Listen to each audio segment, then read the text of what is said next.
Hello everyone and welcome back to Insurmountable. Here we're at the top of the second peak.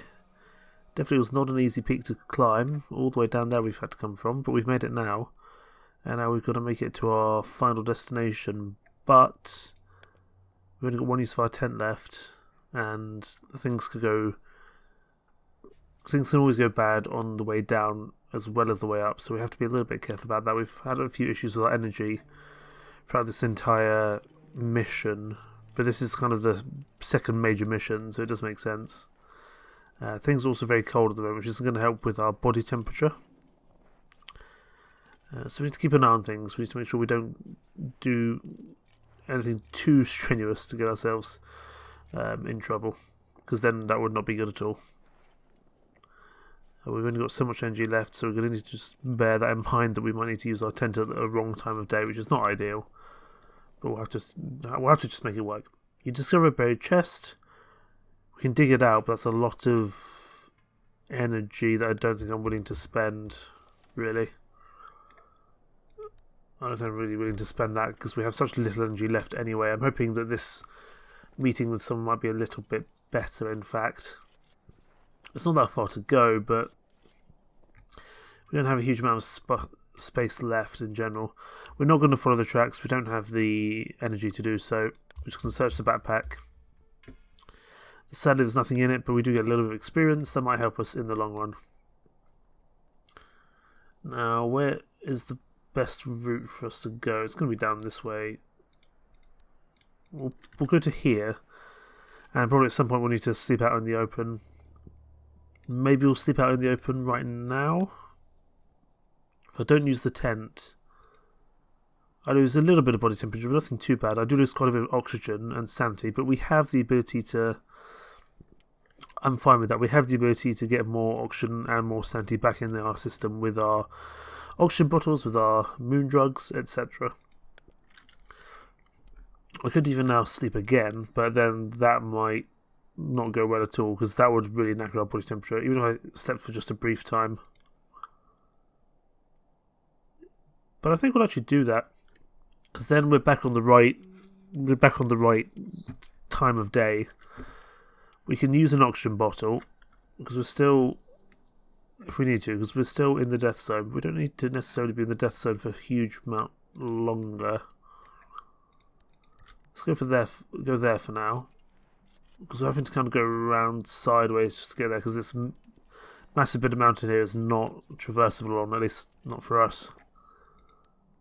There's a lot of dangerous terrain, which I'm not thrilled by. We can go round, which is arguably a safer way, but a longer way, or we can take the more direct route, but it's not very safe. I think we're going to try to take the direct route and just hope for the best, really. Might not be a good idea, but we'll have to see. Going over this dangerous terrain and also meeting someone along the way here. Fresh snow is piled high ahead of you on a mountainside. There must have been an avalanche here recently. As you trudge through the heaps of snow, your gaze falls on a vacuum flask of tea is half buried in the snow. I don't think we can dig. I don't think we can take the time. It's too dangerous here to stick around, that's for sure. But we'll take the tea, because tea is useful. And hopefully we don't need to run into any major problems here on this bit of terrain. So far we've been lucky. Towers of ice. The path ahead you tapers to a narrow passage lined with columns of brittle ice. One of the ice towers has collapsed and is blocking your way. You check the amount of ice. It would consume a lot of your strength to make your way through, but it should be possible. Or take a detour. I'm going to take the detour. It's arguably the much safer thing to be doing than trying to do the more complex route, which is almost certainly going to, if not kill us, give us some severe injuries. Is there a cave around here that I can sleep in? There's a cave right there, which would be useful. But first of all, we're at a glacial cave, so we get a little bit of mental sanity back, which is always welcome. There's a lot of dangerous terrain, which I'm not thrilled by. Snow deposit. Your path leads you across a narrow ridge with snow and ice deposits on the edges. Beyond the edges, the mountains fall steeply away. One wrong step and you'll plummet into depths should you risk it. I'm going to take the detour again. Snow deposits are unpredictable. Before taking a detour, then risk plunging into the abyss. Absolutely. We're still in the death zone, but we're not going to be in the death zone for much longer. I'm going to stop by the shrine and then head towards the cave. Oh, in fact, there's a cave here. That'll do. Into a cave, it's shrine shot from the wind. To the rear, you notice the faint shimmer of light. I'm not going to... Well, actually, I will follow the light, see what's there. And it's a bunch of fireflies. We get some more experience. Wonderful. We're just going to lie down and sleep. That should get us some body temperature back and some energy back. Excellent. It's exactly what we need.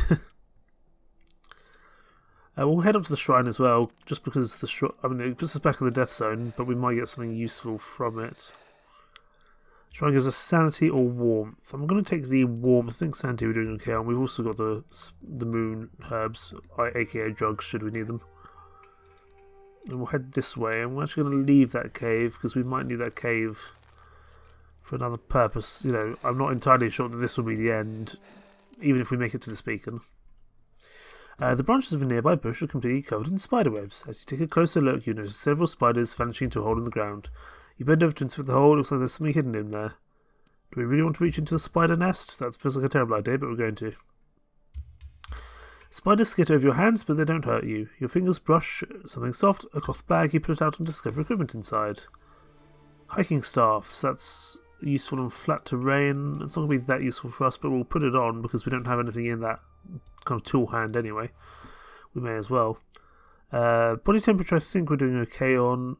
Oxygen, we are no longer in the death zone, but we may well be in the death zone in future. So I'm just going to pop that up just in case, I think. And we'll keep heading towards that green beacon. But first of all, glacier. When climbing next to a flat crevasse, you lose your footing and start sliding down. After a few feet, you manage to catch yourself. We're going to take the extra time to let myself slide down the slope.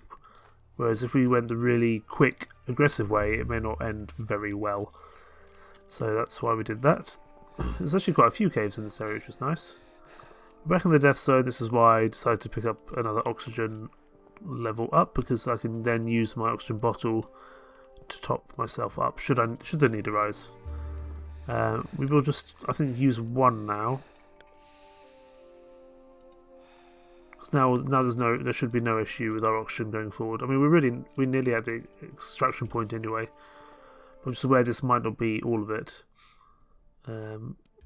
We will leave the deer behind. We've got enough mountain herbs as it is, so I don't think we need to really gather any more at the moment. But we'll have to see. That could have been a mistake. You discover an intact tent. There's nobody in sight, but the embers in the fire pit are still glowing.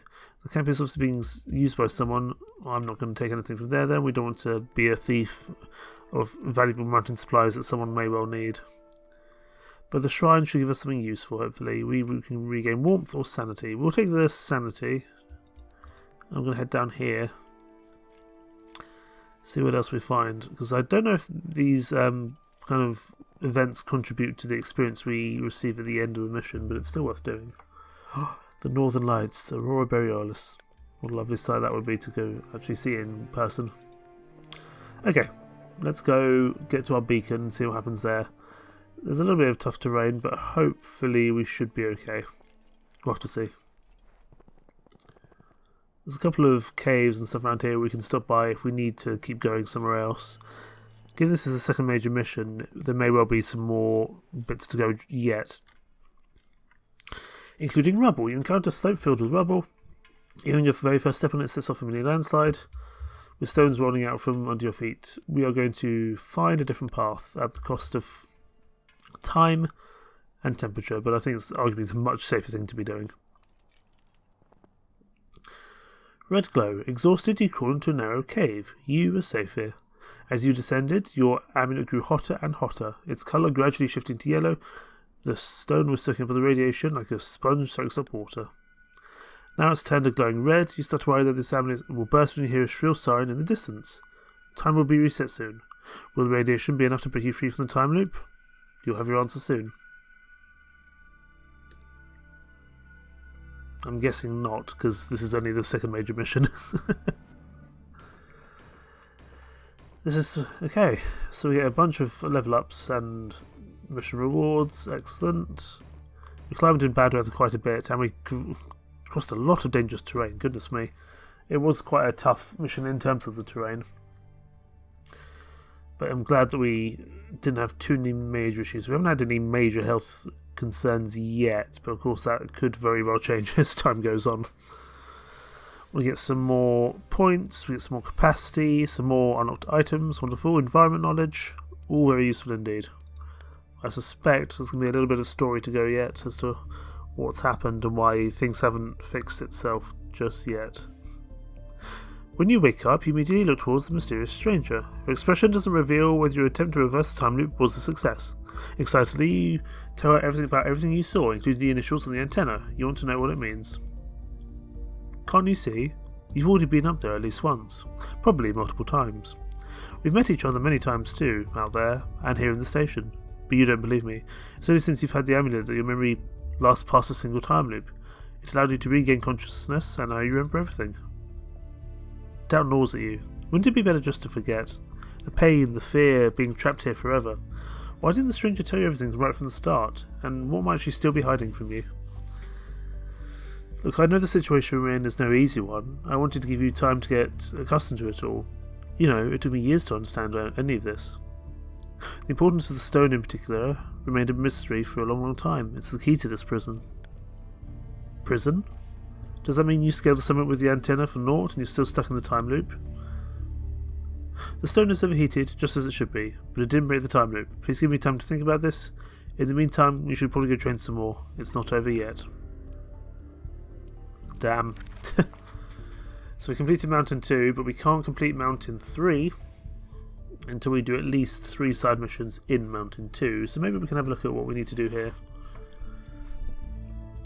We need to find quite a few temporal anomalies,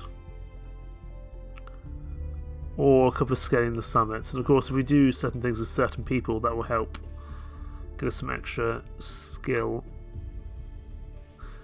So a large mountain with a steep rise, a large mountain with a moderate elevation, but there's a lot of dangerous terrain. Lots of things to find, that's for sure. Mountain 3 is still yet far off.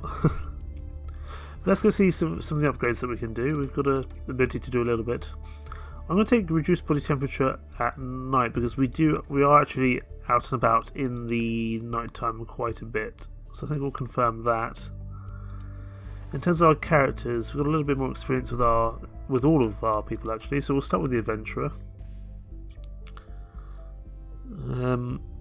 Master Climber might be useful, just 20% energy cost on terrain if we're climbing up quite high, so I think we'll take that. In terms of the Scientist, we can have some additional sanity, so we can kind of work off our Mad Scientist trait. I don't know if we want to do that. That's quite cool. Create your own equipment, use ingenuity to create your own equipment. I think we want to kind of work towards that, that sounds fun. I don't know if I really care enough for Eagle Eye, so I'm just going to get the increased max sanity. That'll do. And then the Journalist has a little bit more. I haven't really used the Journalist yet. I don't think their skills are that good. But I might be wrong. Whenever you should gain point of interest, gain 12 energy. Yeah. I think we'll just give you some more kind of basic stat upgrades so that you're not as terrible, because we might need all 3 of you in the kind of final mission. We'll have to see. Inventory, we can now carry a little bit more in terms of capacity, which is nice, and we're also unlocking some more things like an oxygen mask, a protective helmet, insulated boots.